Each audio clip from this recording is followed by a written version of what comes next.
First reading, 2 Peter chapter 1 verse 2 to 7. Grace to you and peace be accomplished in the knowledge of God and of Christ Jesus our Lord. As all things of his divine power which appertain to life and godliness, are given us, through the knowledge of him who hath called us by his own proper glory and virtue, by whom he hath given us most great and precious promises, that by these you may be made partakers of the divine nature, flying the corruption of that concupiscence which is in the world.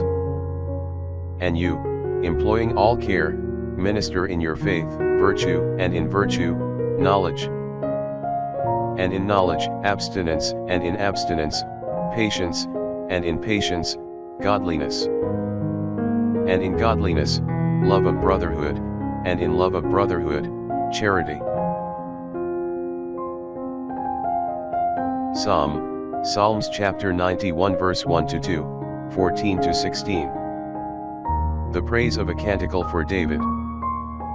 He that dwelleth in the aid of the Most High, shall abide under the protection of the God of Jacob. He shall say to the Lord, Thou art my protector, and my refuge, my God, in him will I trust. Because he hoped in me I will deliver him, I will protect him because he hath known my name.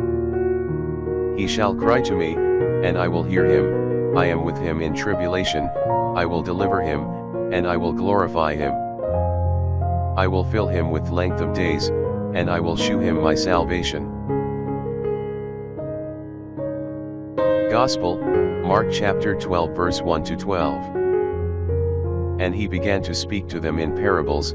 A certain man planted a vineyard and made a hedge about it, and dug a place for the wine fat, and built a tower, and let it to husbandmen, and went into a far country. And at the season he sent to the husbandman a servant to receive of the husbandman of the fruit of the vineyard, who having laid hands on him, beat him, and sent him away empty. And again he sent to them another servant, and him they wounded in the head, and used him reproachfully.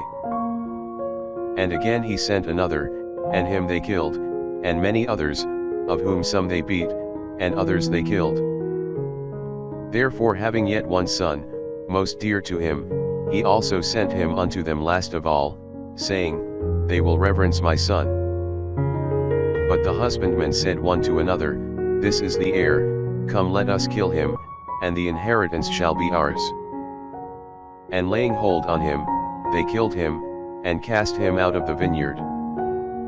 What therefore will the Lord of the vineyard do? He will come and destroy those husbandmen, and will give the vineyard to others. And have you not read this scripture, the stone which the builders rejected, the same is made the head of the corner? By the Lord has this been done, and it is wonderful in our eyes. And they sought to lay hands on him, but they feared the people, for they knew that he spoke this parable to them. And leaving him, they went their way.